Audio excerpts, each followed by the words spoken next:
It first used to be the general health care insurance, then it was the national health insurance, then I understood it was Otley Care, and now it's the Sustainable Health Care Act. But all of them, whichever name you want to tag to it, it's still a mess. This whole healthcare needs to be reviewed. Now, I suddenly saw yesterday that there's going to be a symposium November 6th to 8th where government, as if everybody come to explain it on how they're going to do it. And they can't all live in their own silos. They got to come together, and we're going to do this, and we're going to do that. Listen. There are a few things that you need to clarify for the public. I think that the public has that right. What are we going to pay for? And what are we going to get? I think that's important. The unions are at a loss. The doctors' associations are at a loss. The stakeholders, the employers, are at a loss. The employees have no clue what's happening. All you're hearing, oh man, you got added benefits, you're getting dentistry, you're getting vision, and mothers and children, they don't need to pay premiums. Minister, it is that spousal and children coverage that has put the coverage right now that we have at SFV in red.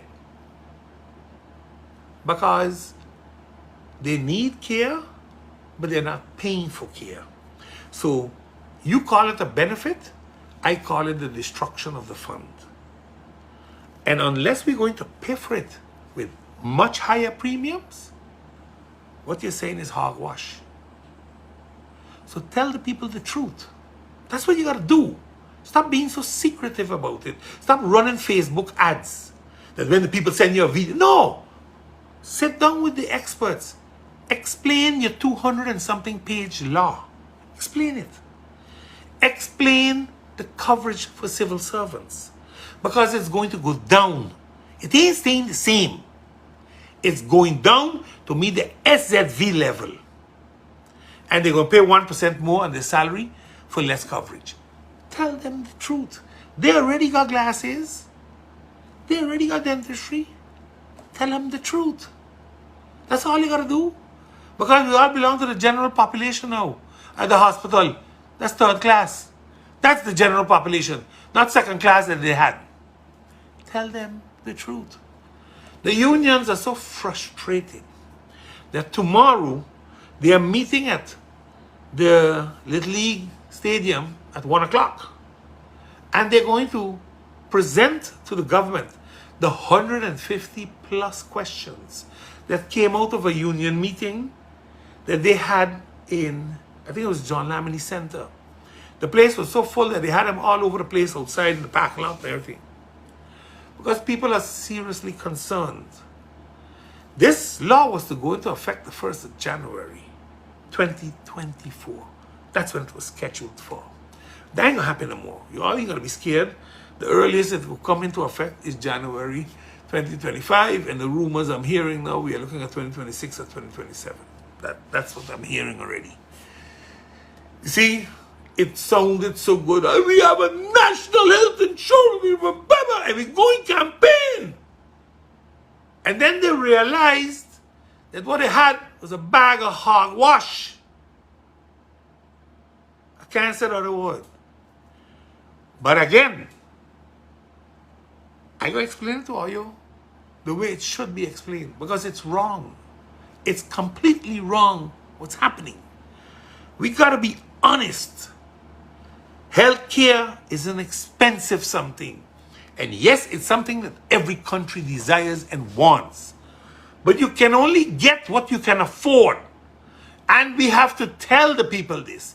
And if we are willing to pay extra, then it's going to happen. But if the people cannot pay extra, because 54% of this country earns minimum wage, they got to be covered too. And 74% earns less than a livable wage of 3,500 guilders. We got to have a serious problem. raising premiums. Businesses can't afford it. The employees can't afford it. So who the hell gonna pay it? Who gonna pay it? If the working population cannot pay more for health care, you cannot increase the benefits of health care. Yes, you can bring savings with generic medication. Yes, you can bring savings by doing much more in your hospital here so that you don't have to send people abroad. But you can also change the BIC registration so that doctors can come from abroad and work here instead of only getting one set of people that carry a certain registration. Yet we send them to hospitals abroad to operate, and we refuse to accept that registration of doctors. So you see, there are things that need to be reviewed. There are things that we have to look at and see where we can go with these things. But again, we need to understand that it is not as simple as, oh, we have a new Sustainable Healthcare Act. That is not true. And people should not be taken down that road. They should not. I agree with you, but there isn't much more that we can broaden the base on, because we are up to 10,000 guilders. We can go up to 15,000 guilders, and I think maybe 3% or 2% or 1% will stay over that earns about 15,000 guilders a month. Is not many people though. So we are at the 10,000 guilder plateau right now, and that was about 1,500 people that joined. But again, I am saying we have to look at how this works, because it ain't no good. But I'll tell you, with the way the government, and I'm going to dive into what you just said, their shoes, the way the government is going to dictate these premiums is going to create a serious problem. Because people that earn good will end up paying much more for healthcare than they would have if they took a private insurance. So if they take a private insurance and it's cheaper than the premiums you pay for healthcare, and you got Nagico Gold, and you got better benefits, then they might take you to courts, because you are imposing a law on them that is costing them more money. So how is this going to work?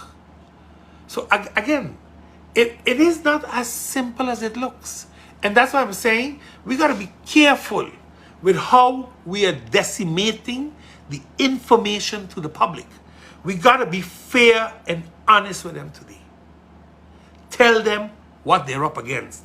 You know, statements by the government about, oh, there's so much negativity out there, and today for me, tomorrow for you. That's a bunch of childish nonsense.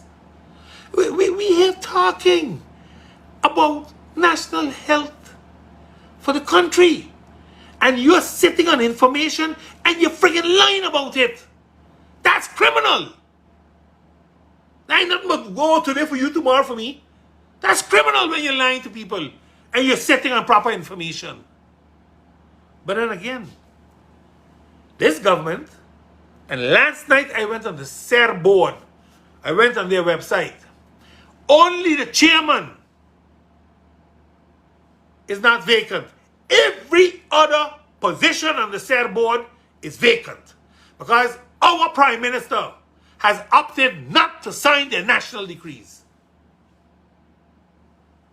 That means that the SER, the Social Economical Council, cannot give an advice on this healthcare. They cannot. Bravo! That's how you all continue trying to shaft people. But I'm going to continue exposing our BS, all right? Continue. I could do it too. I just read, I check, I back check. I am tired of you all telling people half-truths. Tell them the reality. I mean, when you look at this whole coverage, there is no way the premiums going to go down. Premiums are going to go up, and coverage will go down. That's the onlyest way we can make this Sustainable Healthcare Act sustainable. Because if more money going out than coming in, it ain't sustainable. It's bankrupt. We know from now already, the civil servants going to pay about 1%, 0.95% more. And for the local employees, the working class and the businesses, I don't know what the premium is yet. I haven't seen it. I haven't seen the law. I haven't heard a word about it. I know you all weren't asked about it, so I don't know. And I know for sure it's going to be higher. It ain't going to be lower. It's going to be higher. So again, a lot of people have these concerns. Again, but there are more concerns because the pension age. Will the new pension age of 67 or maybe even higher, which is part of the country packages, have a negative impact on this sustainable health care? Because you continuously paying into something, but will it have a negative impact? Yes or no? These are older people. Do we have to have a different coverage for them? Will that cost more? How does that work? What about people that need special care, or people that don't earn much but are growing and they're going to need more care? How does that work? What about the district nursing, the White and Yellow Cross, Maarten Home, Sister Basilia Center? What about those places? How are they covered with the Health Care Act? Because they too give health care and provide health care at their centers. And when they go out to CDP, will there be exemptions for low-income earners? I mean, these are all questions that keep coming back, and people call me, ask me about this and that, and I can't answer. So I keep telling them I will put it out there and see what really happens. But the bottom line is, the minister say he's going to Parliament on Thursday, and he's going to explain, he'll present the Sustainable Healthcare Act. I'm going to hopefully attend that meeting, listen to it very carefully, make my notes, and if he comes with nonsense, you'll hear it next week Monday. If he comes with things that are acceptable, I will talk about them. I am not going to be negative, but I'm going to be very critical, because I think the time to be critical has come.